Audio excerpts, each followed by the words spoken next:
always a white flag. Anyway, that's no guarantee of safety.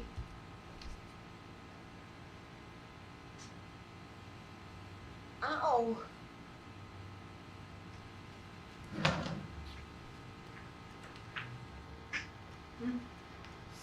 Jacob's pillow.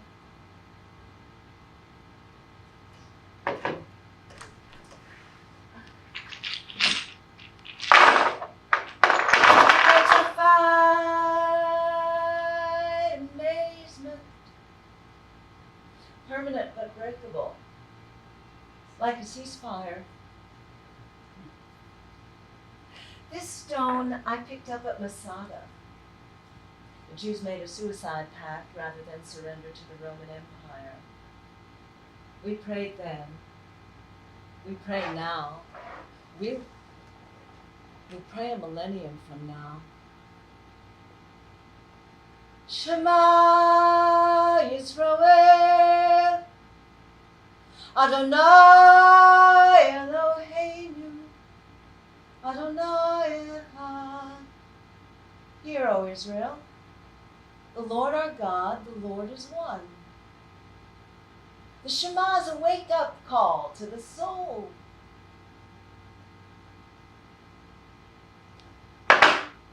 On day 738 of the war, day 1 is October 7th, but the seeds were planted long ago. Day 738, Matan's mom, enough, clasped him so tight, no daylight came between us.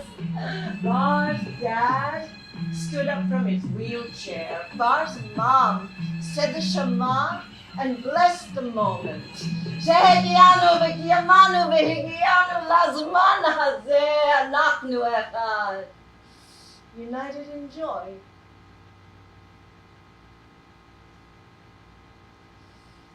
On day 710 of the war, 710, Israel began its final campaign to collectively punish Palestinians.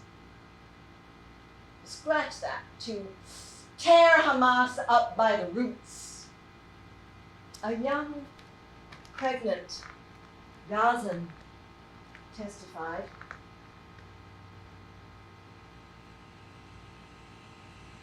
Some of my family moved to Al-Quraysh camp because they heard the shooting is less there, but the leaflets dropped out immediately.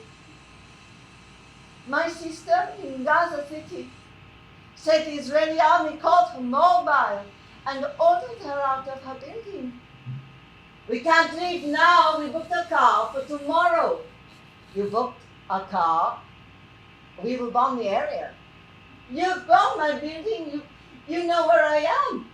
I know where you are, but I don't know if we'll bomb your building because we will bomb everywhere. So you're still gonna kill us? Anyway, we will destroy everywhere in the area. Bye-bye. So now, my sister is stranded. She can't stay in her house. She can't go in the street because the drones will shoot her. And she can't flee because she has her little ones with her and all her belongings. I know what happened to that little girl in that car.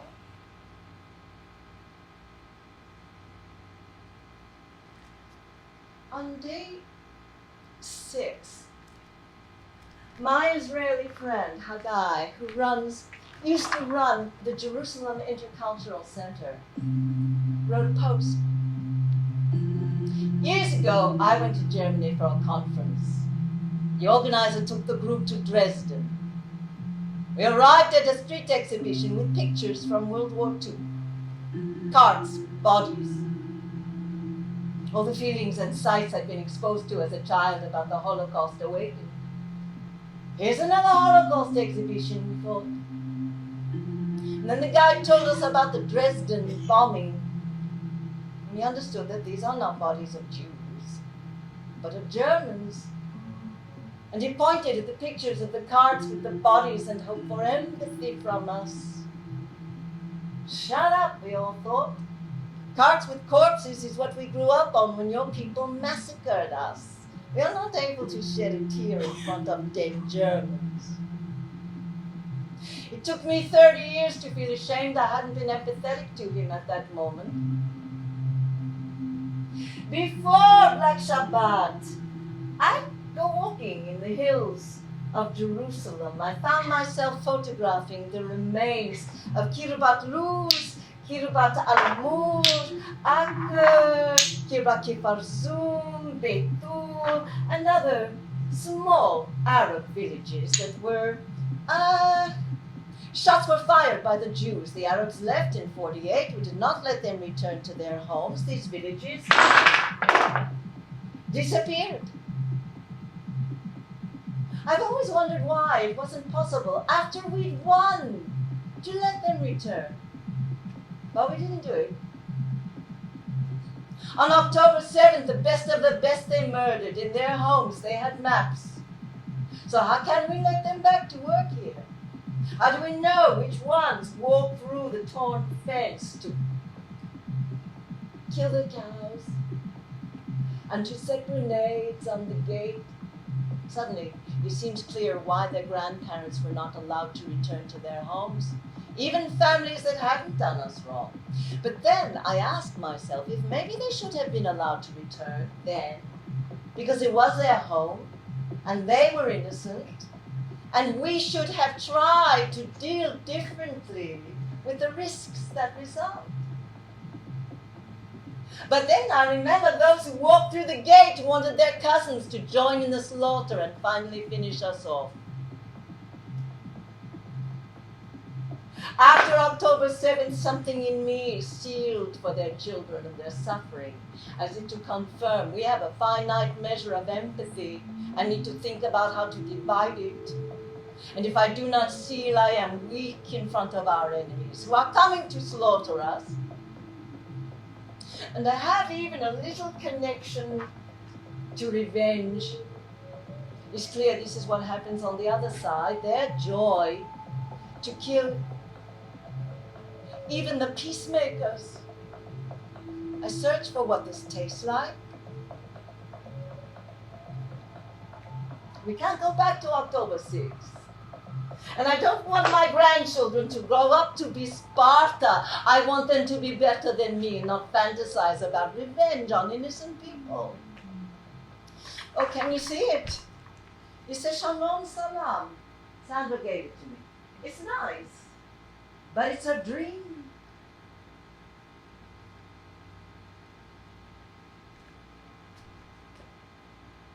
The day before, the last day of Israel's final Gaza campaign, my Israeli Facebook friend, Habiba, a rabbi, writer, peace activist, mikveh keeper, that's a ritual bath, and spiritual companion, was arrested for the first time. She would recite all the names of the hostages every week, and with others, she would hold up photographs of children killed in Gaza. This was controversial until more people joined in. She wears this shirt from Standing Together.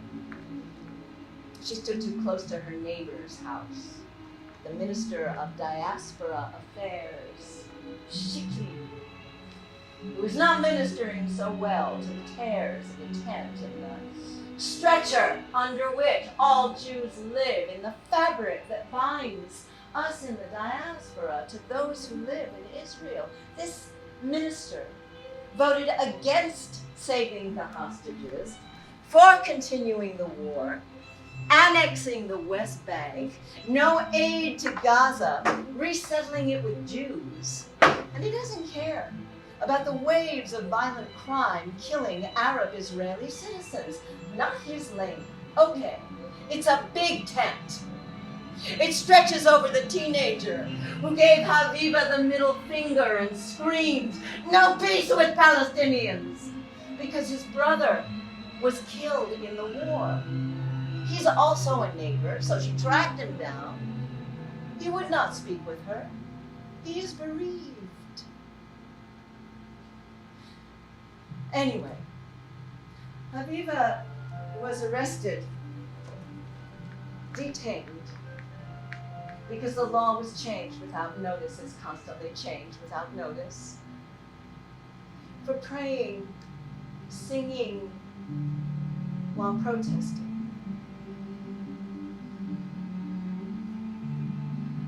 My family moved out of New York City 28 years ago to a place where there weren't as many Jews.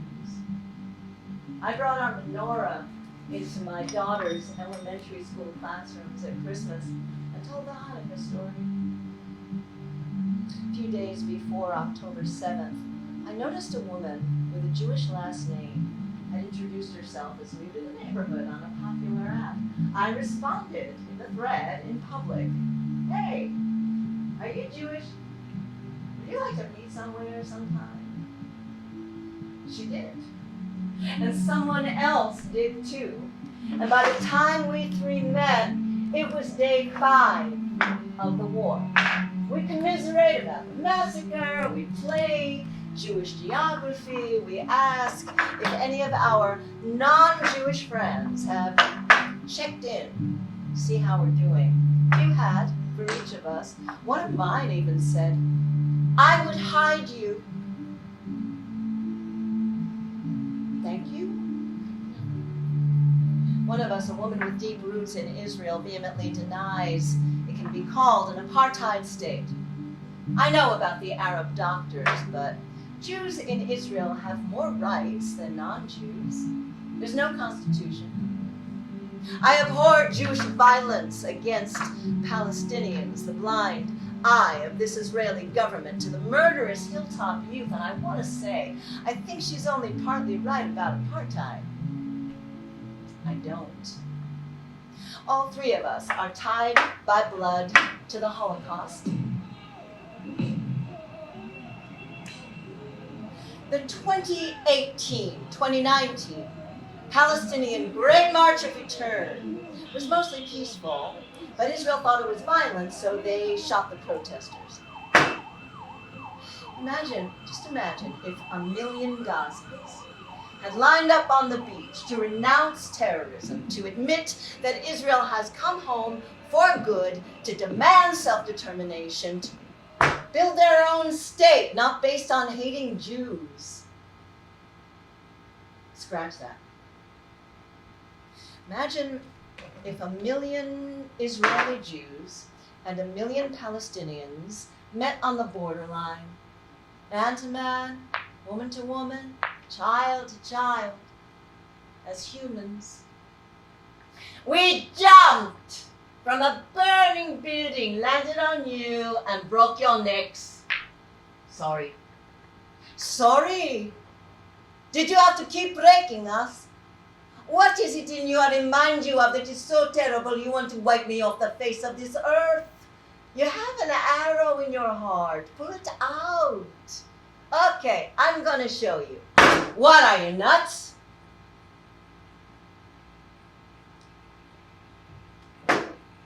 Day 18. Around the world, empty Shabbat tables are set for the hostages. One man, a father, whose entire family was kidnapped, takes a sign and a plastic chair and sits outside military headquarters in Tel Aviv. By the next day, thousands have joined him.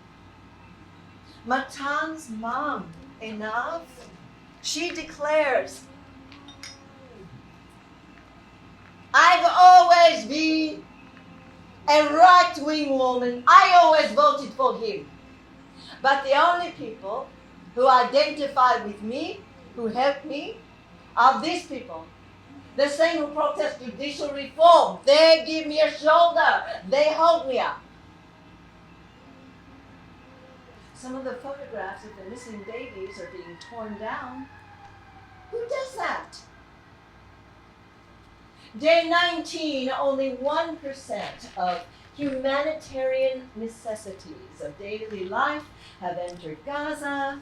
Day 20, the ground invasion begins, and Israel's director of forensic medicine, the man who received the human remains from the October 7th massacre, his director says, "You want to talk about humanitarian aid? What humanitarian? There are 400 body parts in the morgue. They are no longer whole bodies. 400 human parts we cannot identify. Their families will not be able to give them a dignified burial. Whole families that were burned alive, and therefore there's no one to produce DNA from to identify these bodies." What kind of humanism are you talking about? –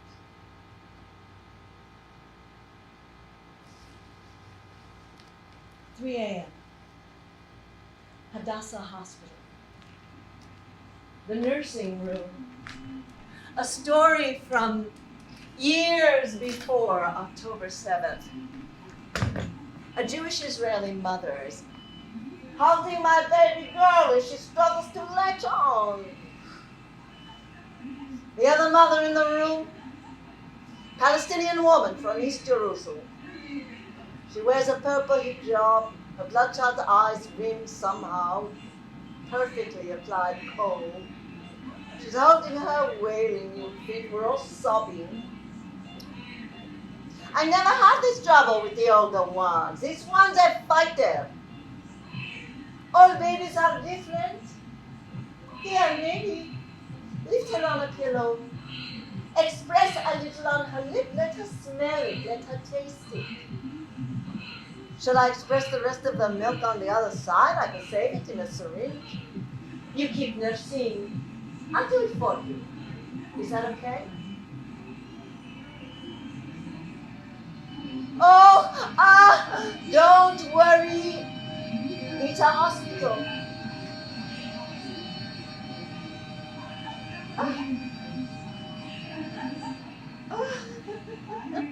She's Sandra. My doctor told me long ago we lived in a village and we took care of each other. When one mother couldn't nurse, another mother nursed for her. Our children were like her children, and her children were like our children. This is still in our nature. Maybe it's time to let women run things around here. We might just figure it out together. Won't we? Yes, we will. Yes.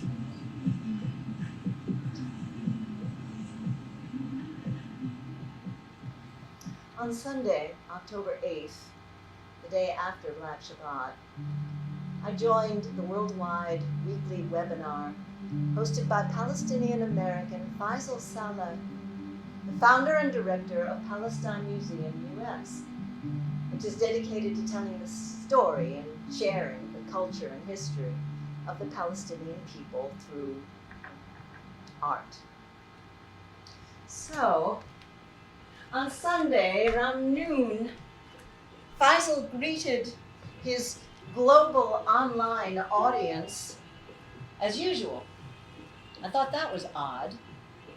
And then he began chatting about a clock he'd seen at Amsterdam airport. There was a figure of a man standing behind the lighted clock face. He was erasing the hands of time in real time. It was so strange. Anyone ever seen that? Is it real? Yeah. No. That's an art installation. And I had my mouth hanging open. Was he going to address what had just happened yesterday? What was still happening? He did, finally, by turning to his Palestinian guest. So, Mohammed had his child on his lap. How do you and the people you talk to feel about what's happened? And Faisal translates. He says it's a difficult situation, and we wonder what's going to happen next, but people are feeling positive. They feel vindication that they have had an opportunity to respond effectively to Israeli attacks and provocations. As usual, the mainstream media in the West mention nothing about what Israel has done in Gaza, in the West Bank, to provoke these attacks. And my husband, Marty, calls out from the next room. What? What is he saying? Marty walks in. It's Israel that's been attacked by barbarians, massacring Jews. I know, I'm trying to record. Could you just... Marty leaves. And the co-host of this webinar, Krista Baroun, an American Arabic Studies professor and author, says, what can you expect but a bursting through after years and years of oppression? That's part of the power of what's happened, symbolically breaking through that wall, the steel fence Israel built that has normalized keeping people in cages, an open-air prison for 17 years without access to food, water, electricity, medicine. Incredibly, Palestinians broke through their wall just as in 1989 when Germans broke through theirs. And what? Is she standing up for Palestinian rights or celebrating Hamas? I don't know. And I don't ask. Hamas terrorists broke through the fences to slaughter innocent Israelis, mostly Jews, civilians, foreign workers. They shot and burned their way into homes, murdering whole families. One mother and father threw themselves on their teenage son, absorbing the bullets, saving him. They were killed. Another mother and father on one side of their breakfast table, their hands tied behind their backs, their children, hands tied too on the other side, breakfast in the middle, gobbled in snatches by men who will kill this family and make them watch each other die. The grandfather deliberately sitting alone in his kitchen waiting for bullets, which came, but the murderers thought he was all there was, so they left, sparing lives of the children and grandchildren hiding in the safe room. 413 people at a music festival gunned down while running away. A young woman, the seat of her sweatpants bloodied, forced into the back of a truck. The 85-year-old Holocaust survivor, Yafa Adar, sitting in the passenger seat of a golf cart, her head held high. Behind her, a masked man with a machine gun. A little boy pushed into the center of a circle of taunting Palestinian children, all taken hostage. Their fates unknown at the time I write this. Day 12.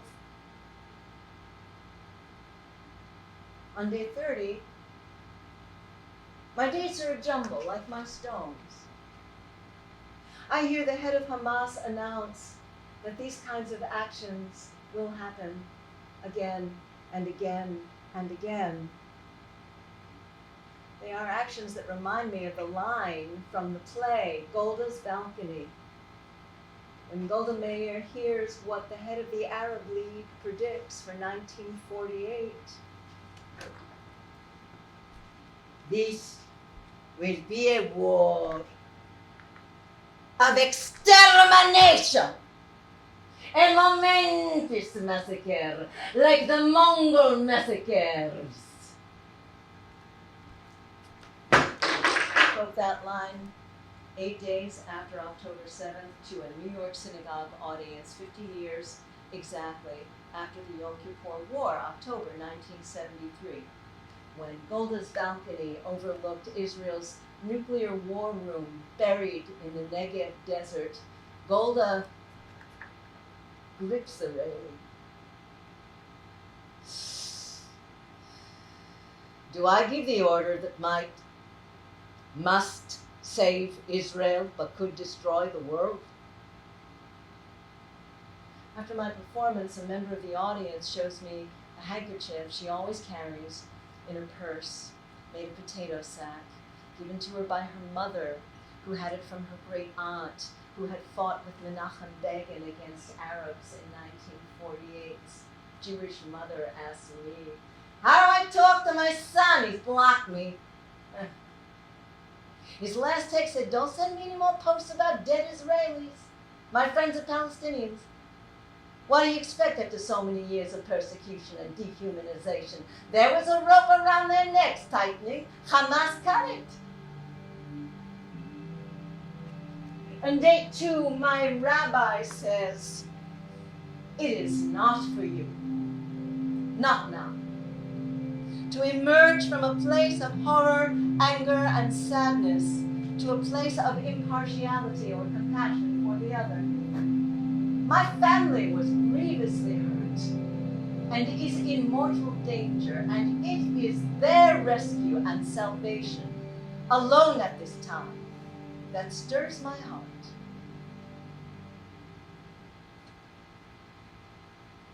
I listened to voice recordings of Israelis' reactions to the first days after October 7th. This woman from Haifa says,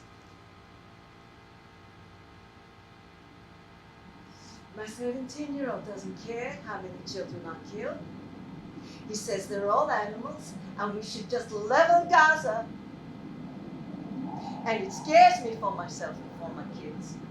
What I so despise about the infiltration and the atrocities committed is that at the core of that was dehumanization. A complete lack of acknowledgement of a human being standing in front of them. Simply unfathomable, unforgivable, horrific. And the last thing I want to be is someone who can't see another human being. I'm scared that in our fear and our trauma, we can't see them as human beings, that we are losing our humanity. The only way Jewish people can live safely in this land is if the other people in this land can live safely as well and are able to thrive. Our destinies are linked. I know that, but I can't find my way back to it. I'm just sitting in this messiness. I don't have any answers. What? Should we invent a new word? Rehumanization? That's absurd. But we can't keep killing each other. There will be no one left.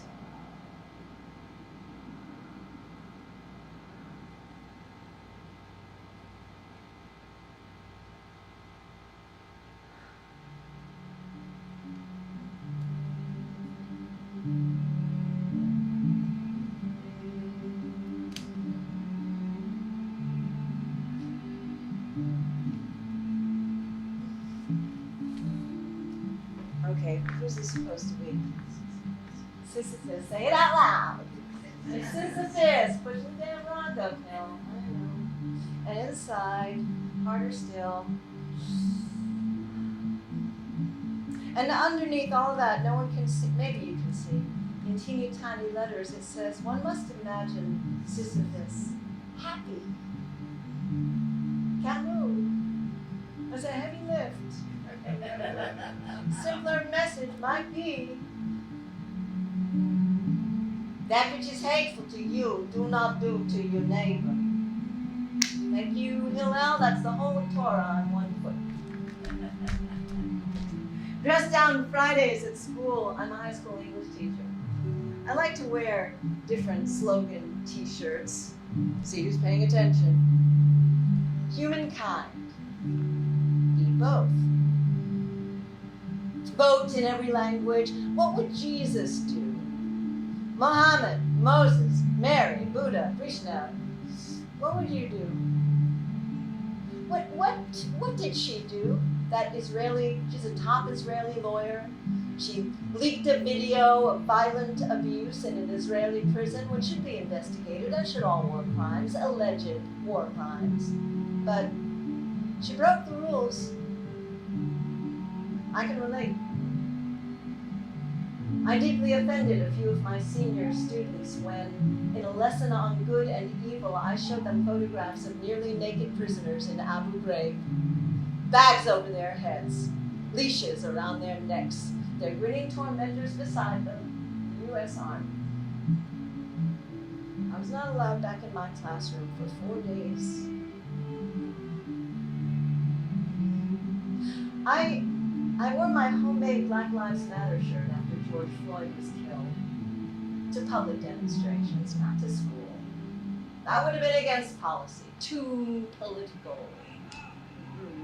My Israeli cousin, second cousin, Michal, she says, everything is political. My husband, ex-husband, is a reservist. Even he joined the protest since January 2023 against our government for 9 months straight. Pro-democracy. Every week, hundreds of thousands of us. Some pilots refused to fly over Gaza, committing the atrocities they were ordered to commit. Even some infantry refused to fire on a Palestinian village. They said, no, we won't do it. You're turning our democracy into a dark, religious theocracy, downgrading human rights, especially women's rights, and we won't let you. We'll turn these protests into Israel's second war of independence. But we turned on a dime. Mandatory military service, so most of us have the muscle memory of being a soldier, which clicked in at 6:30 a.m. on October 7th. Imagine 20 million Americans who knew someone, or knew someone who knew someone on 9/11. That was us. I tried to imagine.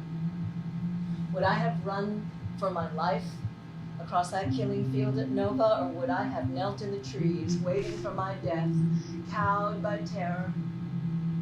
A throwback to my childhood Nazi nightmare. Chase me into the house, I hide in a closet, they kick down the front door, I wake up. So I have my stones for ballast, for grounding, and I have, to clear my mind, join me in a calming breath.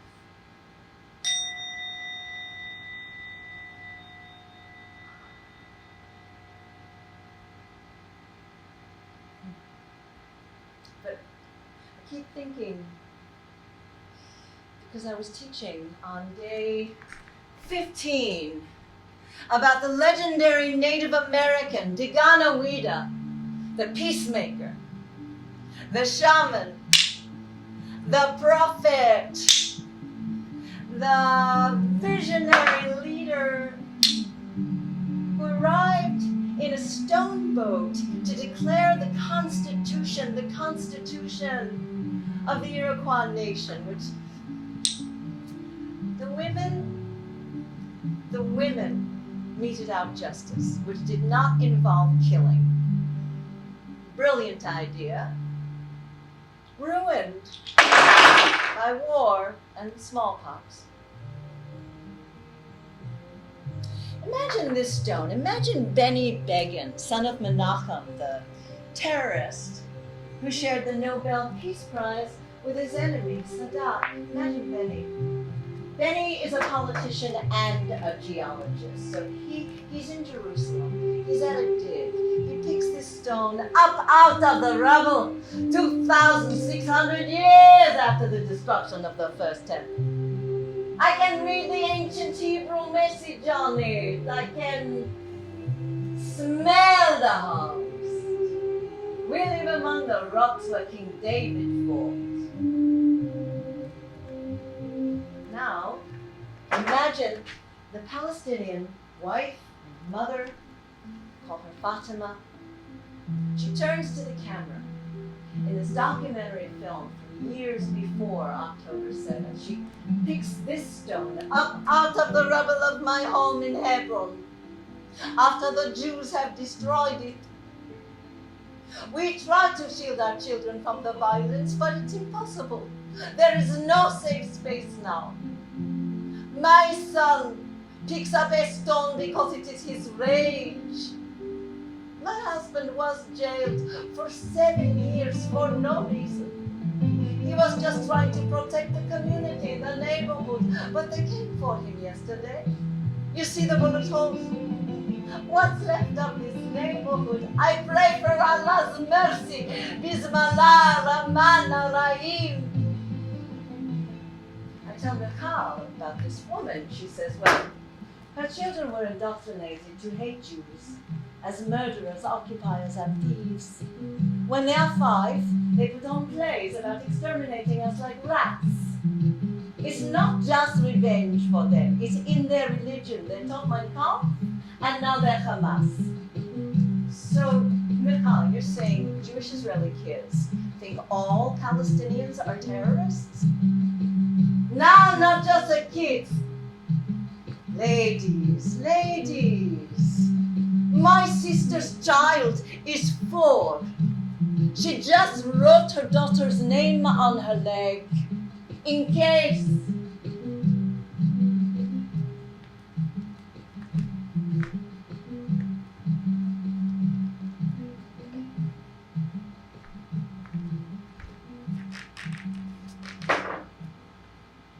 When Golda Meir was 4,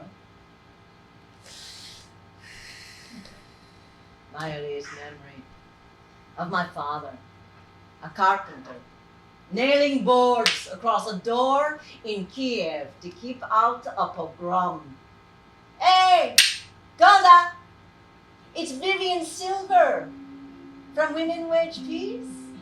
Alia from Canada. Ah, love Johnny. We also tried to hold our safe room door shut with our bare hands for hours. Many of us did not succeed. I was burned to ash in my own home at Kibbutz Be'eri. My son carries on in my name. He still believes in working for peace. My God, Vivian, I'm so sorry. He's a good son. I could have told you not to talk to people who want to kill you. Golda, if we do not hold ourselves accountable for the destruction of Gaza, if we offer Palestinians only 2 choices, death or expulsion, what about our terrible choice, Vivian? Redeem our precious kidnapped for a few thousand terrorists like the ones who murdered you? Or uproot our enemies, tear them from the earth once and for all?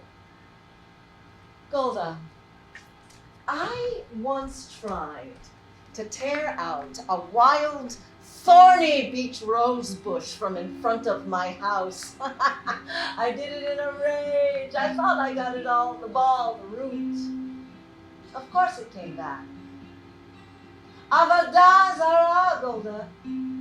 Idolizing our state over the lives of our neighbors is a sin we cannot atone for. It's a burning bush that will consume us. Or it will speak God's truth. By the way, when's the inquiry? I had an inquiry for my war. Blessed memory, Vivian. Keep going, Sandra.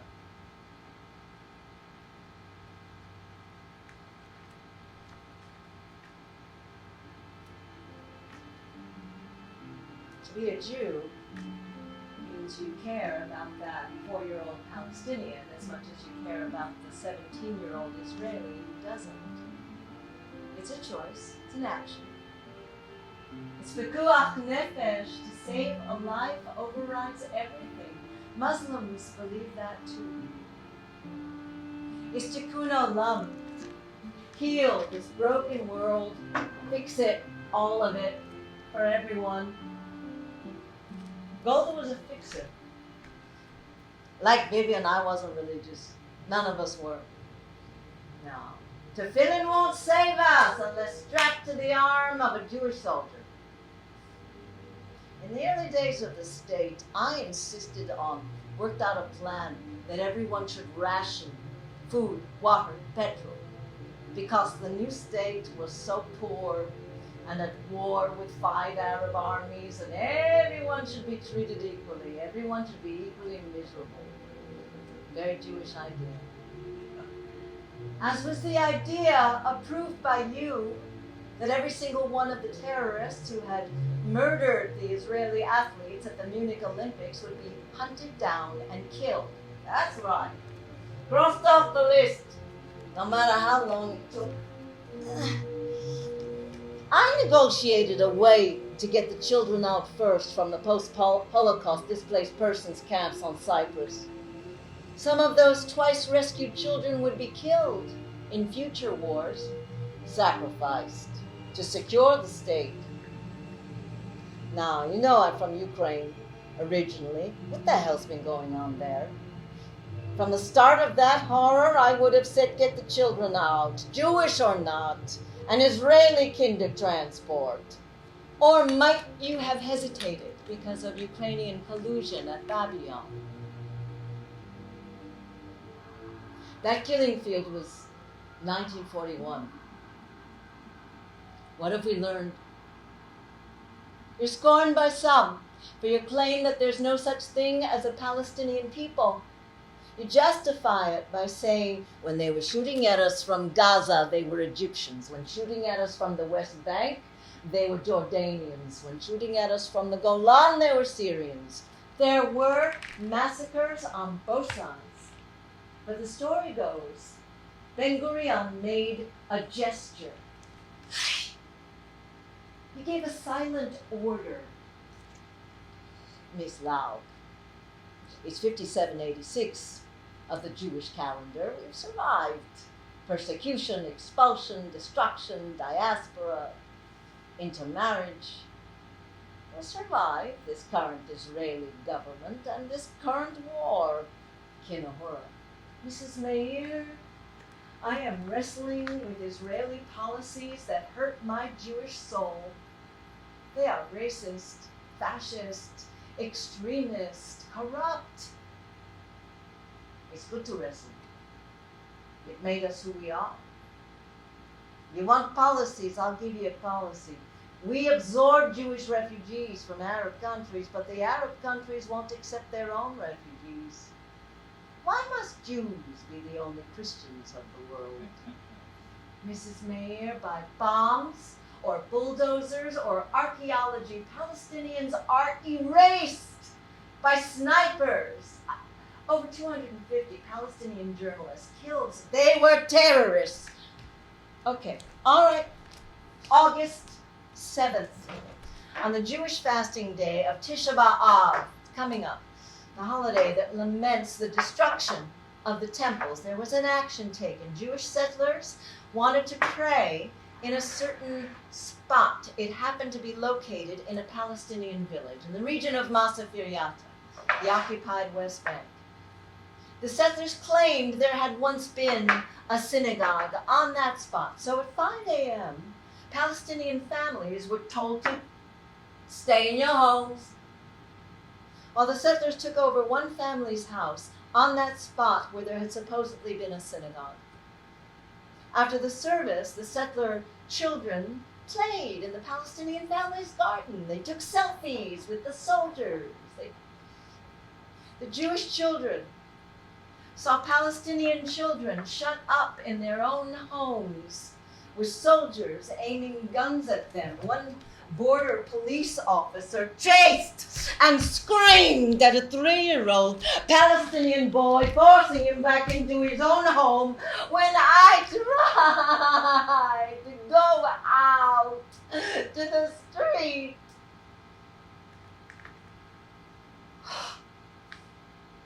Do you think it's easy for me to do this and then go home to my mother on the weekend and smile? 9, 10 years old. I tell my mother I want my future to be a martyr, like all martyrs who do well for the homeland. I do not fear. I want liberation.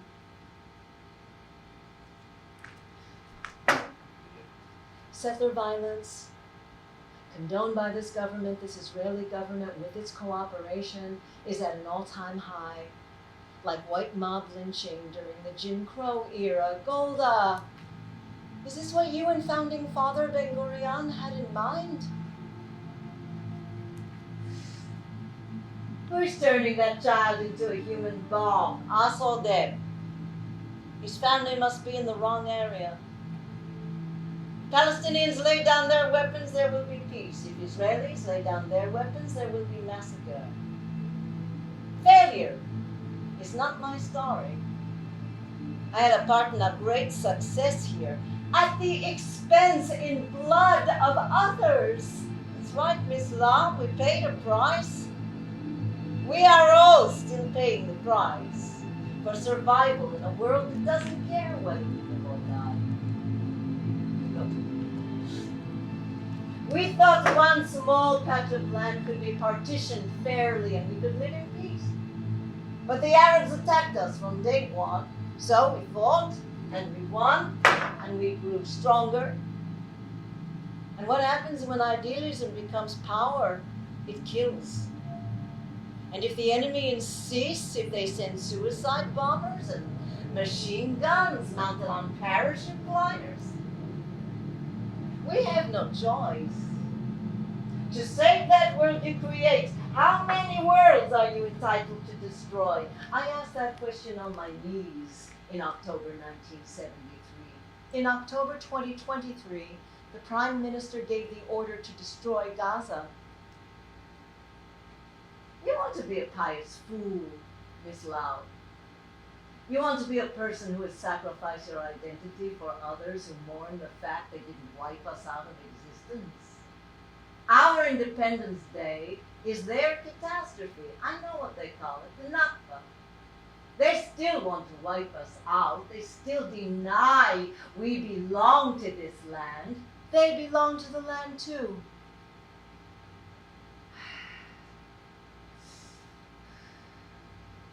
In the grain of this earth, God put good and evil, like two ends of a single stick or two sides of a stone. So no one picks up one without the other. Why? Sticks and stones, Miss Laub. People can choose to do one thing or the other with them. Sandra! Faisal? May I?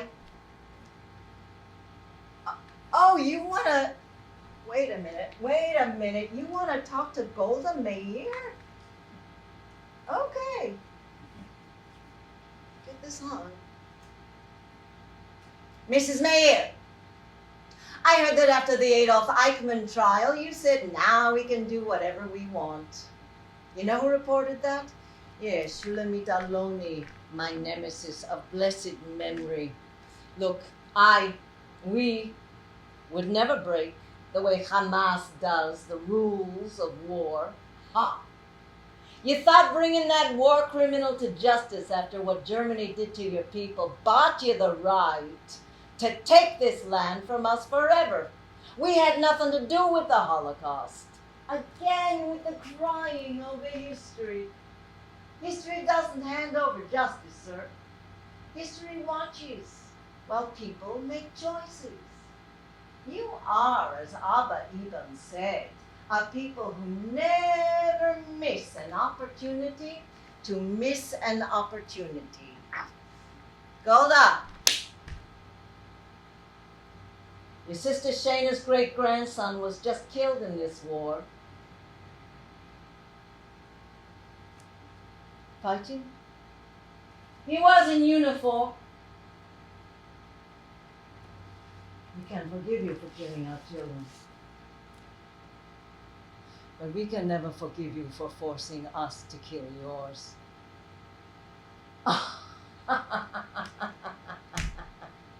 Your famous quotes are infuriating. Forcing? Who is forcing the carpet bombing of Gaza?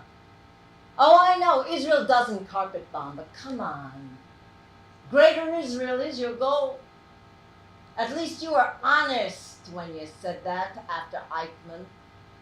You are a Jewish supremacist state, born of an existential fear of annihilation. Okay, don't pretend to be a democracy. And don't gaslight your Jewish fans in America. You can't be what they want you to be.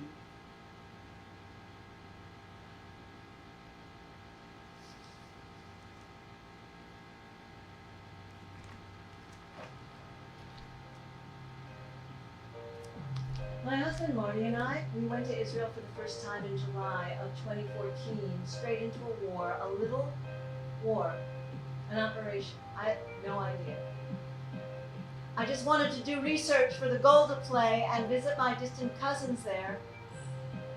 That little Gaza war killed 71 Israelis and 2,151 Palestinians.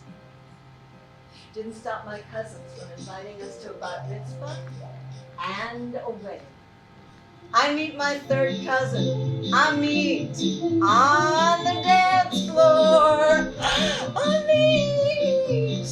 What's with the sirens and the rockets and the running for shelter?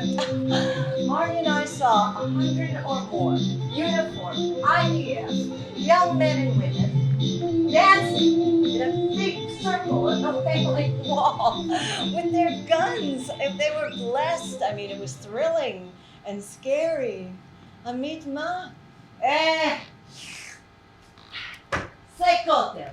Say what? We say kotel, not Wailing Wall. Never mind.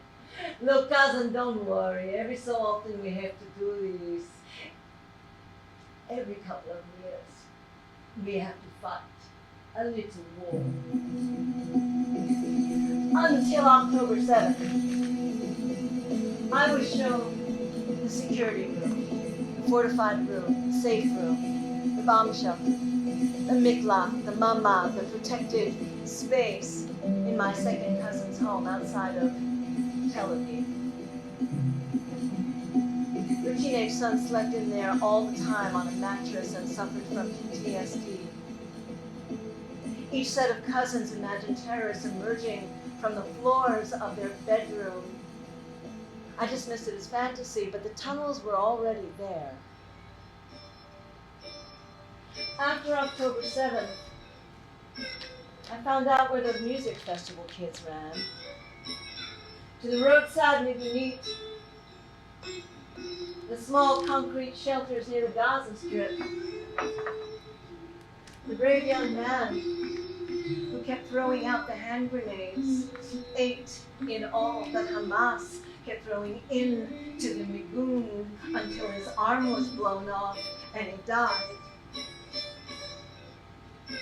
I thought his name was Honor with an H, like honor, but it's Aner with an A.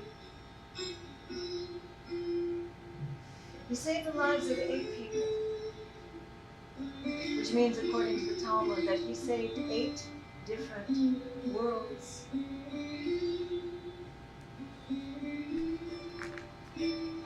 There's a woman in Jericho who would meditate with the Palestinian children in Gaza. She taught them to dance like the Sufi, twirling and twirling like little dervishes to deal with their daily trauma. She said they don't have post-traumatic stress because it never leaves them.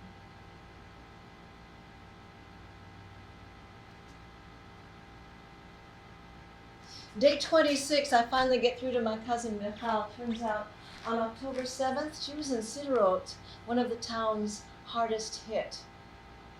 Hi! Huh? We went immediately to the safe room. We are whispering or texting silently, trying to measure how close or far the danger is. Gunshots in the background, shouting in Arabic, sirens, explosions. I am constantly silencing the children, very angry, like a slap on the cheek to shut up. And now, shh, comforting. How many emotions are there in the mouth of a mother who tries to protect her children when murderers sit on her window? Now? Oh, we go to funerals.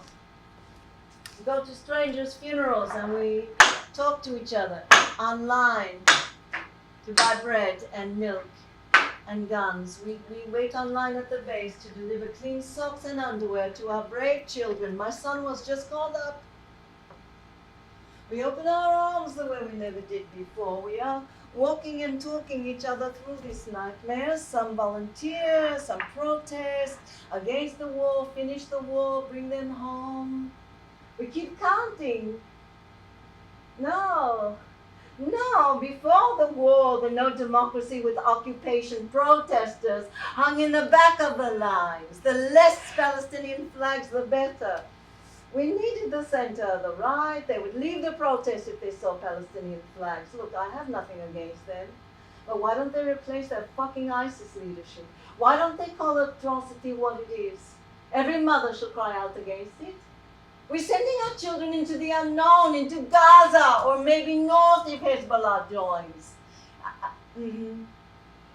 No, you hear? I have to go.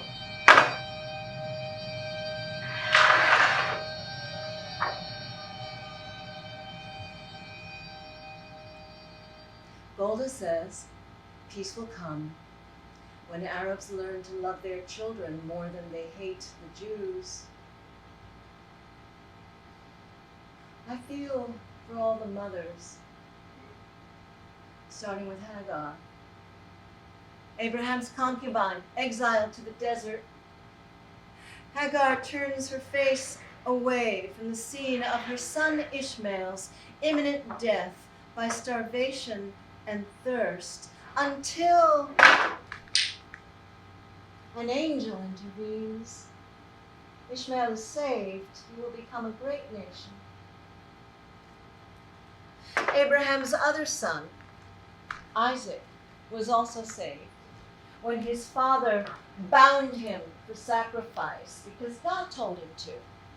But it was only a test, and at the very last moment, an angel intervened. Or maybe it was Sarah, his mom.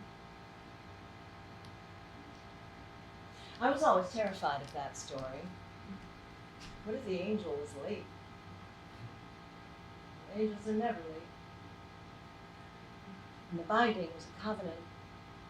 Come to find out, Palestinians believe Ishmael was always the favored son. Crazy ancient rivalry. My dear cousin, Dr. Dory Laub, of blessed memory, was a psychiatrist. He specialized in trauma. He interviewed 135 Holocaust survivors, including his own mother.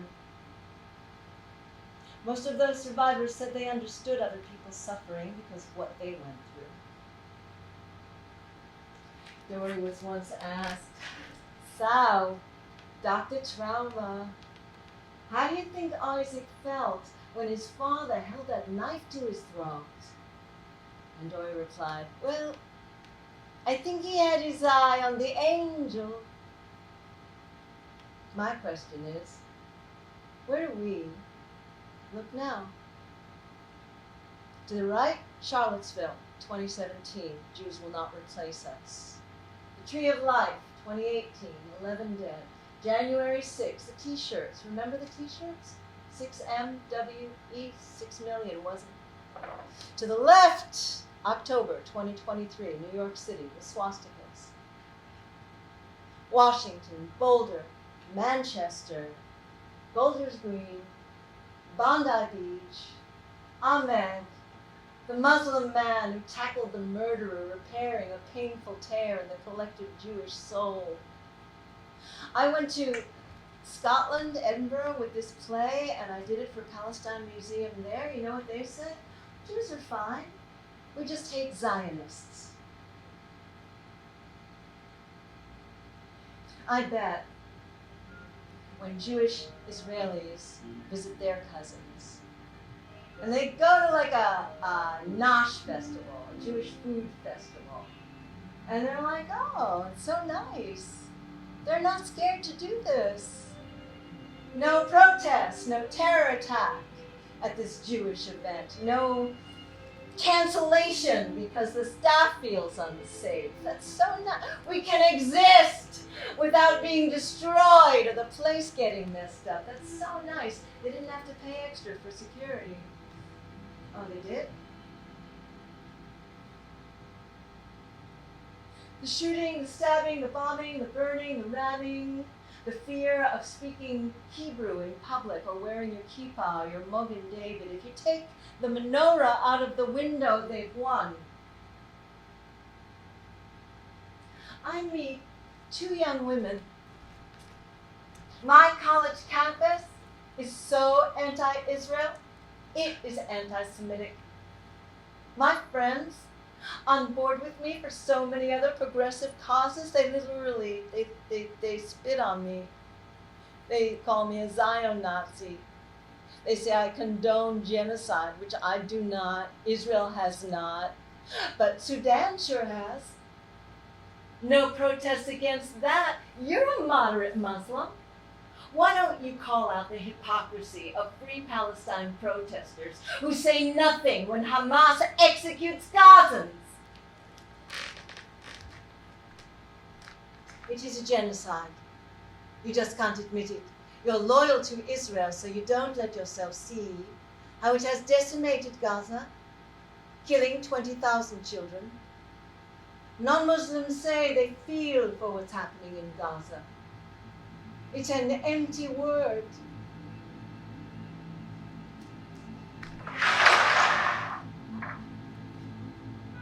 Five months before October 7th, during Ramadan, Israeli police stormed the Temple Mount, the Dome of the Rock, sacred place, Al-Aqsa. The police claimed stone throwing, so they struck the people who were praying. It's a shanda. The police claim it was stone throwing, but from where? Under their prayer rugs? Yes!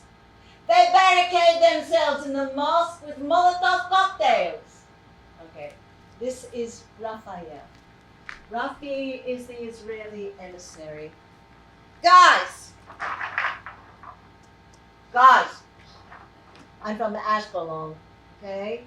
My grandma, she was from Yemen. Before Black Shabbat, Hamas would fire the missiles. Ooh! Hit my grandma's house. She's okay, Baruch Hashem. We left them the greenhouses. We gave Gaza to them on a silver plate.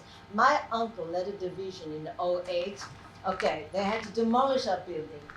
But first, they had to sweep it, clean it, knock on the roof, make sure no Palestinian civilians were still there. You know what they found on the roof when they unlocked it?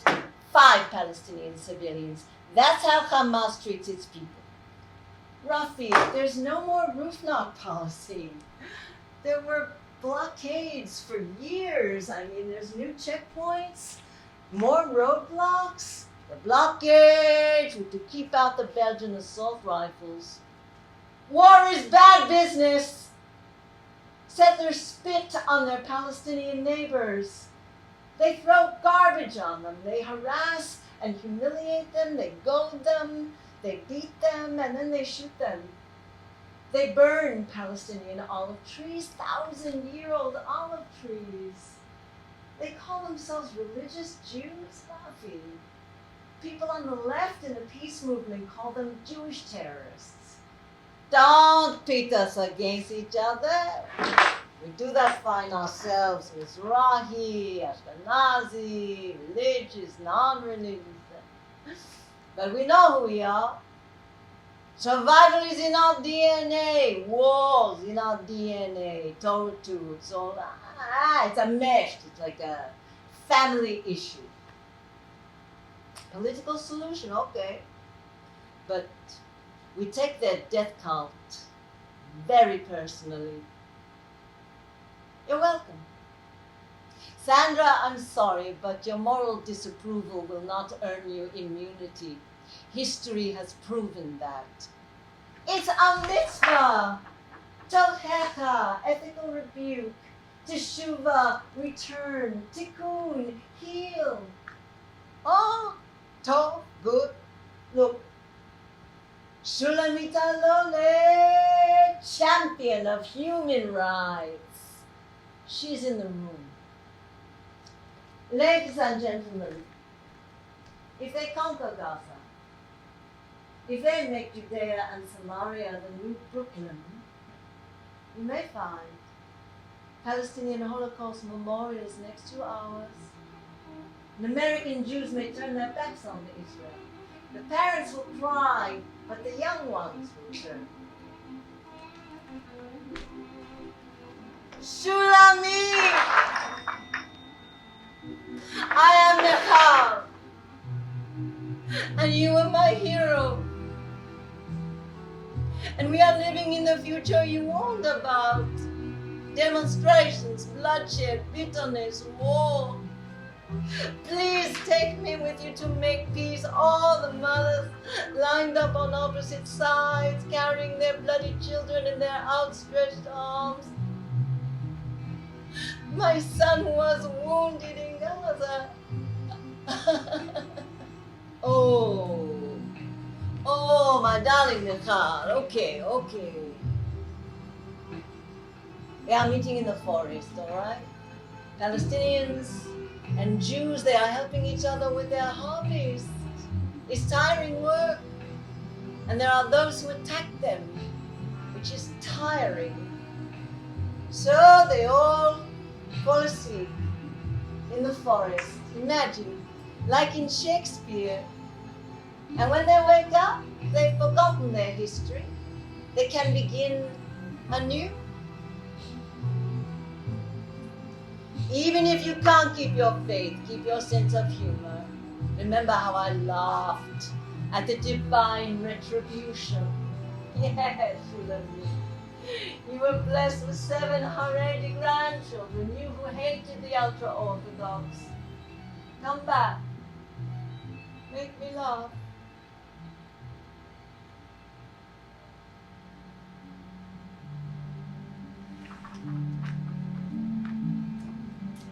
On June 13th, 2025, Marty and I went back to Israel, straight into another little war. Israel struck Iran's nuclear sites, the doomsday clock, the Kakta digital timer Iran set for Israel's demise. So Iran struck back. And for 12 days and nights, twice a night, every night, we sprung up from our bed to hunker down in our hotel safe room. We hear the pop-pop of the Iron Dome intercepting ballistic missiles, thank God. And one night there was a tremendous boom, really close. So I scrolled to calm myself, and I see images of a man in a tent in Gaza, burning alive. The volunteer from Texas leans in. That looks fake. They do that. No, I know this doctor. I donate to him. He buys flour on the black market to feed the kids. It should be free, but they're not starving. Hamas hoards baby formula. I have no compassion for them. They all hate us in their hearts. They want to kill us. Believe them when they say it. From the river to the sea, strike first is right. Never again means never again. And I want to say, never again. For whom? Sandy Mecca. How can the West wish for a Palestinian state when Palestinians themselves don't want it? They just want ours without us in it. Let them live in their tunnels. A contiguous state? Sure. 1,000 meters underground. Listen, I sent you some horrible October 7th videos, but don't watch them. Show them to the world. The world needs to see how the children were killed in front of their parents, how the murderers laughed as they did it. Israelis watch, and we lose the will to live. We are suiciding ourselves to death. I used to be a peace activist. I planned the protest. Who shall speak? From every side. We thought we were creating doors we could walk through. But we were creating holes we are dropping through.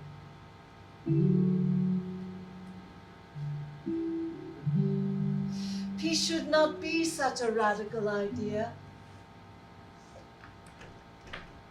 My husband ex-husband told me about his visit to our son in the hospital.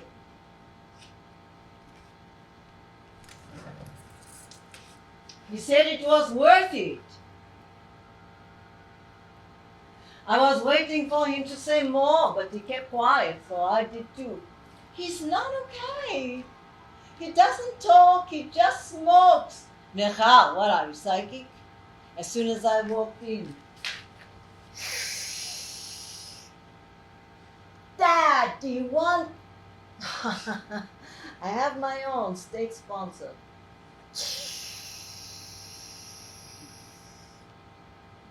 If feelings were colors, what color would you feel now?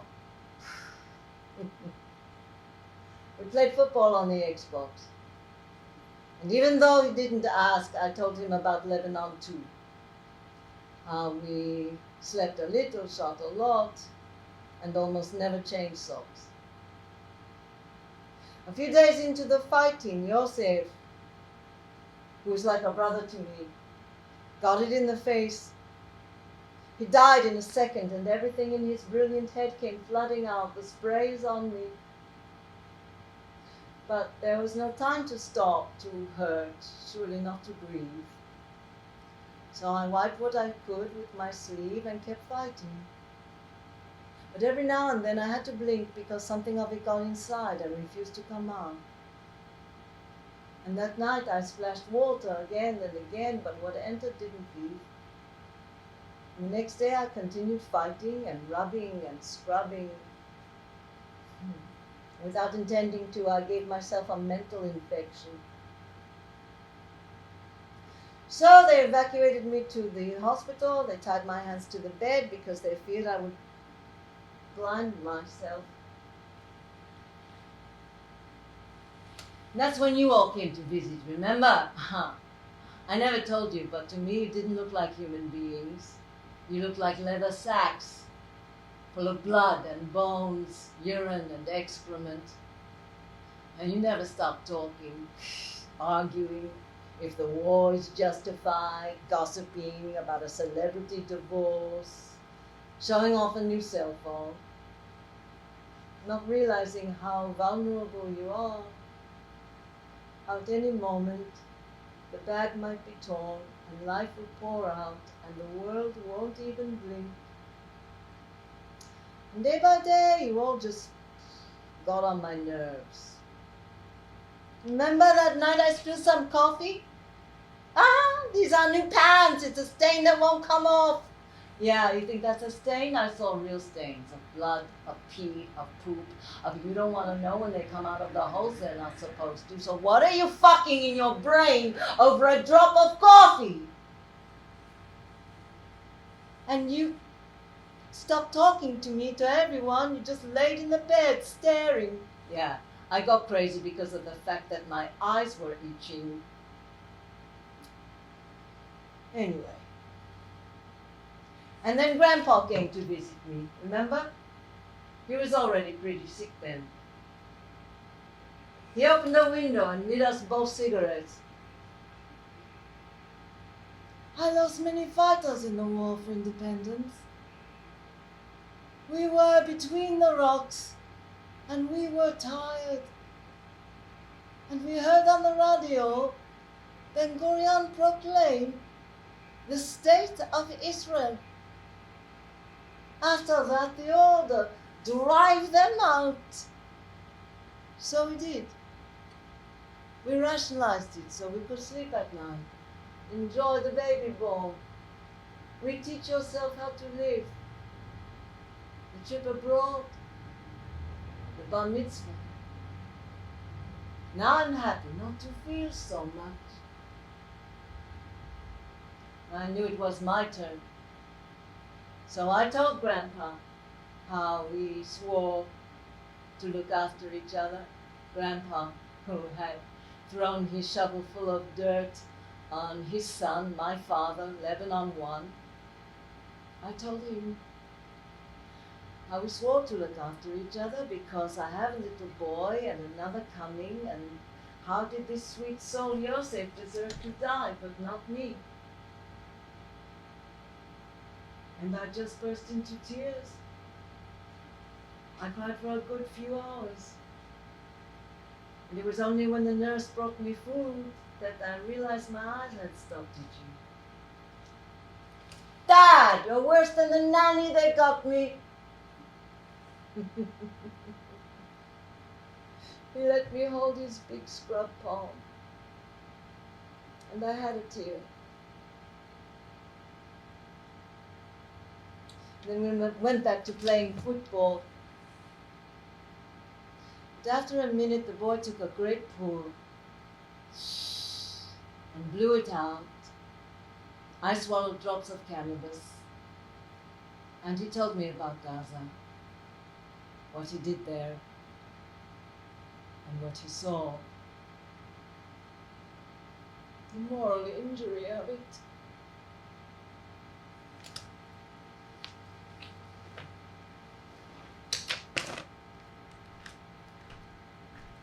Two peoples, one piece of land.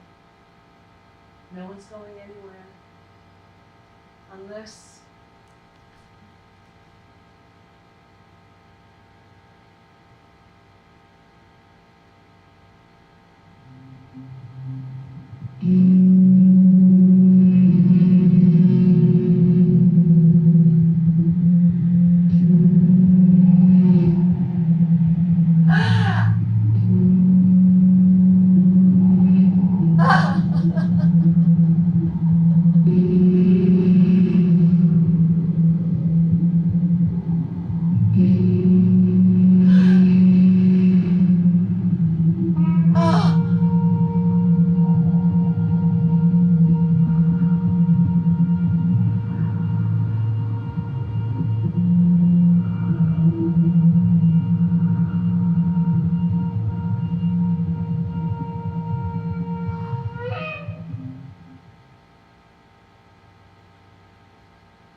my stones sit on every available ledge in my house.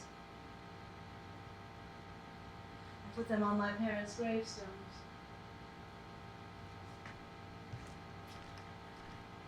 According to Torah, Abraham's two sons, Isaac,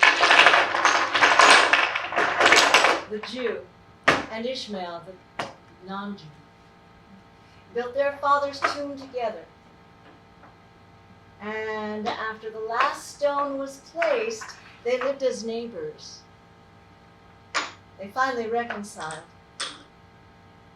As for the daughters, they grew up to be Mother Courage, and Grandmother Courage, and aunties, and teachers, and neighbors, friends who send our kids to learn together, play together, sing and dance together, grieve together, clean the beach together once a week, consistently. The children bring that good idea back to their parents, and it works. It's been known to work. The arrow is pulled from the heart to make room for tikkuna, rebirth, derech eretz. Everyone belongs to the land. And that makes Sisyphus happy. Imagine, to the beach, to the forest, to the city, to the desert. Yesh li emunah, ladei limanu. I have faith. Shalom, salam. Shalom, salam. Shalom, salam. What does it taste like? Shalom, salam.